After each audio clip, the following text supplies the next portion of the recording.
তারা হরতাল অবরোধের মতো কর্মসূচিও ঘোষণা করছে। সরকারের দুর্বলতার কারণেই আওয়ামী দুর্বৃত্তরা এই কর্মসূচি ঘোষণা করার দুঃসাহস দেখাচ্ছে। এর মধ্যে দিয়ে কিন্তু প্রমাণিত যে এই সরকার যদি এই গণহত্যার সাথে জড়িত আওয়ামী লীগের বিচার সম্পন্ন করে তাদের শাস্তি না দিতে পারে, তাহলে আগামীর বাংলাদেশ একটা সংকটে পড়বে।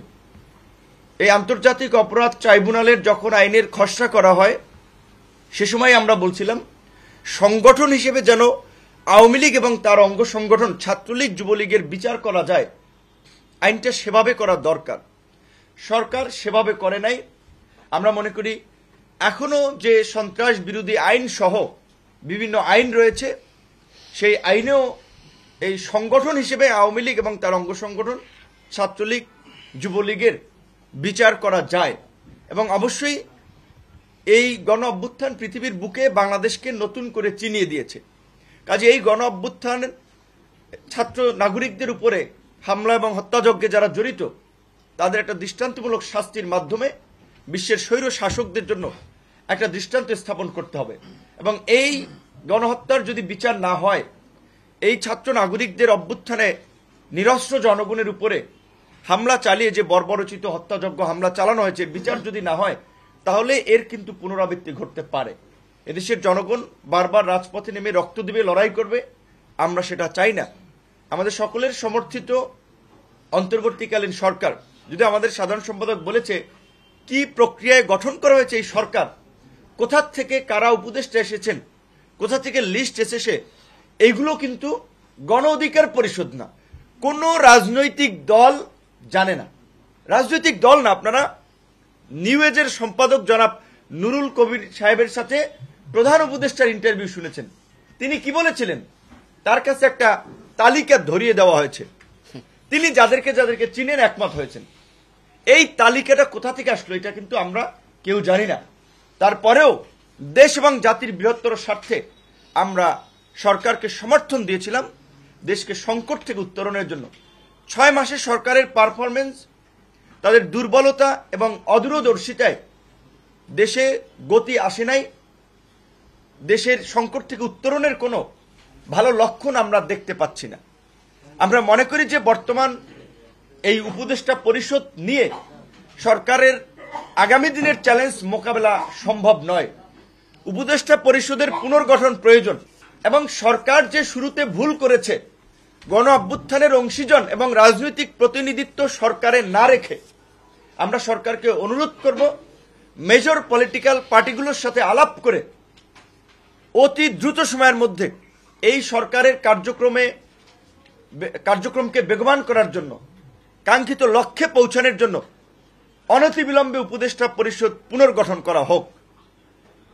এই উপদেষ্টা পরিষদ পুনর্গঠন করে এই গণ অভ্যুত্থানে গণহত্যাকারী রাজনৈতিক দল আওয়ামী লীগকে বিচারের কাঠগড়ায় দাঁড় করিয়ে রাজনৈতিকভাবে নিষিদ্ধ করে, এবং এই গত 1.5 দশকে যারা দেশের টাকা বাইরে পাচার করেছে, দেশের সম্পদ লুট করেছে, লুটপাটের মহোৎসবে জড়িত ছিল, তাদেরকেও বিচার করতে হবে। শুধুমাত্র গণহত্যার সাথে যারা জড়িত ছিল তাদের নয়, এই অর্থনৈতিক দুর্বৃত্ত মাফিয়া যারা বাংলাদেশকে একটা মাফিয়া স্টেটে পরিণত করেছে, বাংলাদেশের সম্পদ দিয়ে Dubai, Singapore, Malaysia, Thailand, USA, ইউকেতে যারা প্রপার্টি করেছে, এই সমস্ত অর্থনৈতিক দুর্বৃত্তদেরকেও বিচারের মুখোমুখি করতে হবে এবং এই পাচারকৃত অর্থ ফিরিয়ে আনার জন্য উদ্যোগ নিতে হবে।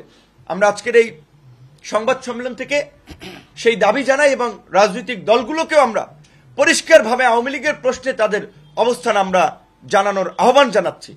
একই সাথে এই আন্দোলনকে কেন্দ্র করে ছাত্রদের যে প্ল্যাটফর্ম, বৈষম্য বিরোধী আন্দোলন কিংবা তাদের জাতীয় নাগরিক কমিটি সহ সকলকে আমরা বলবো, আমরা ছাত্রদের শুনি সচিবালয়ে সচিব কিংবা বিভিন্ন তদবির নিয়োগকে কেন্দ্র করে গন্ডগোল, হট্টগোল, হইচই, কিন্তু আমরা এখন পর্যন্ত এই নেতৃবৃন্দকেও দেখতেছি না যে গণহত্যার বিচারের দাবিতে তারা রাস্তায় ধারাবাহিকভাবে কর্মসূচি চালিয়ে যাচ্ছে। এখন গণহত্যার এই বিচার আমরা মুখে মুখে দাবি করছি, কার্যকরভাবে কেউ কিন্তু কর্মসূচি দিচ্ছে না, জোরালোভাবে বক্তব্য দিচ্ছে না। কারণ ভোটের রাজনীতিতে তলে তলে সবাই আওয়ামী লীগকে কাছে চায়। এইটা যদি রাজনৈতিক মানসিকতা হয় সেটা এই জাতির জন্য দুঃখজনক হবে এবং এটা একটি অশনি সংকেত। তাই আমরা পরিষ্কার ভাবি যারা গণ অভ্যুত্থানের স্পিরিটের আলোকে আগামী নতুন বাংলাদেশ বিনির্মাণের কথা বলছি, এই ছাত্র জনতার ত্যাগকে ধারণ করে একটা বিশুদ্ধ রাজনীতির কথা বলছি, তাদেরকে অবশ্যই গণহত্যাকারী রাজনৈতিক দল আওয়ামী লীগের প্রশ্ন অবস্থান পরিষ্কার করতে হবে। সরকার কি ভাবছে, অমুক দল কি ভাবছে, নির্বাচন কমিশন কি ভাবছে, সেটা বিষয় না। বিষয়টা রাজনৈতিকভাবে আমরা আওয়ামী লীগের রাজনীতি আগামীতে চাই কিনা। আওয়ামী লীগের মতো গণহত্যাকারী দল নির্বাচনে অংশগ্রহণ করবে, আমরা রাজনৈতিক দলসমূহ সেটা চাই কিনা। উদরপিণ্ডি বুদর ঘাড়ে চাপানোর সুযোগ নাই, দায় সারা বক্তব্য দেওয়ার সুযোগ নাই। গণ অধিকার পরিষদের পক্ষ থেকে আমরা প্রাথমিক ইনিশিয়েটিভ শুরু করেছি। এতদিন পর্যবেক্ষণ করেছি যে যারা আন্দোলনের নায়ক দাবি করছে, আন্দোলনকে কেন্দ্র করে প্ল্যাটফর্ম গড়ে তুলছেন, সরকারি সুযোগ সুবিধা নিচ্ছেন, তারা কি করছেন। অন্যান্য রাজনৈতিক দল যারা ক্ষমতায় যেতে চায়, ক্ষমতায় যাওয়ার জন্য মুখিয়ে আছে, ক্ষমতায় না গিয়েও যারা বিভিন্ন জায়গায় নিয়ন্ত্রণ করছে, কার্যত এটা সত্য। আজকে যদি প্রশাসন দেখেন, গণমাধ্যম দেখেন, ব্যবসায়িক কমিউনিটি দেখেন, সুনির্দিষ্ট দু একটি রাজনৈতিক দলই তো এই কমিউনিটিগুলো নিয়ন্ত্রণ করছে এবং তাদের আধিপত্য কার্যত কায়েম করেছে অলিখিতভাবে হলেও। তাহলে আওয়ামী লীগের প্রশ্নে তাদের নীরবতা কেন, আমরা সেটা জানতে চাই এবং দেশবাসীকেও এই সম্পর্কে আমরা জানাতে চাই। গণ অধিকার পরিষদের পক্ষ থেকে আগামী 5ই ফেব্রুয়ারি আমরা এই জেলা প্রশাসকদের মাধ্যমে প্রধান উপদেষ্টা বরাবর এই স্মারকলিপির কর্মসূচি, এরপরে ঢাকায়ও এই গণহত্যাকারীদের রাজনীতি নিষিদ্ধ এবং বিচারের দাবিতে ধারাবাহিক কর্মসূচি আগামীতে অনুষ্ঠিত হবে এবং অপরাপর রাজনৈতিক দল গণ অভ্যুত্থানকারী অংশীজনদেরকেও আমরা সেখানে সমর্থন